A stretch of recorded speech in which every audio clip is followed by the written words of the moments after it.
তুমি যখন উত্তরপাড়ায় ব্যস্ত ছিলে তখন এর মাঝে সন্দেশকালীর মতন একটি ঘটনা ঘটেছিল ফলতাতে।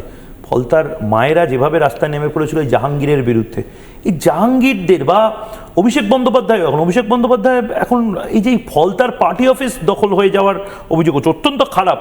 বিজেপি বারবার নেতৃত্ব বলছে এবং আমিও বারবার বলছি যে এই ধরনের অসভ্যতা যেই করুক না কেন এটা অন্যায় এবং আমি কিন্তু লাগাতার এর বিরুদ্ধে খবর করব।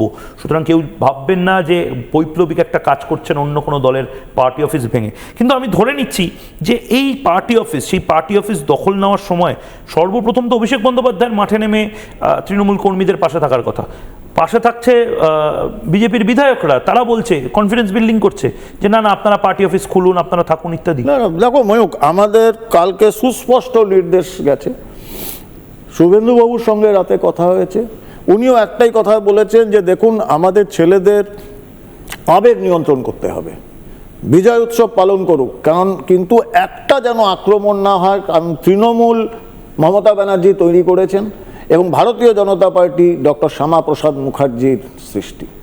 দুজনের পার্থক্য আছে তো, ডক্টর মমতা ব্যানার্জি এবং ডক্টর শ্যামাপ্রসাদ মুখার্জি। আমরা ডক্টর শ্যামাপ্রসাদ মুখার্জির রিলে রেস দৌড়াচ্ছি, ওনার মশাল আমাদের হাতে, মমতা ব্যানার্জির কেন আমরা ফলো করব?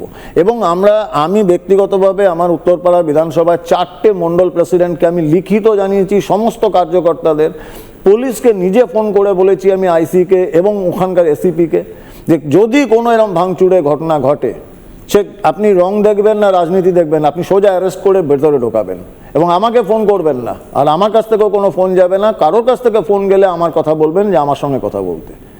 এবং থ্যাঙ্ক গড এখন অবধি উত্তরপাড়ায় এই অসভ্যতা হয়নি, হবেও না, এটা আমরা করতে দেব না।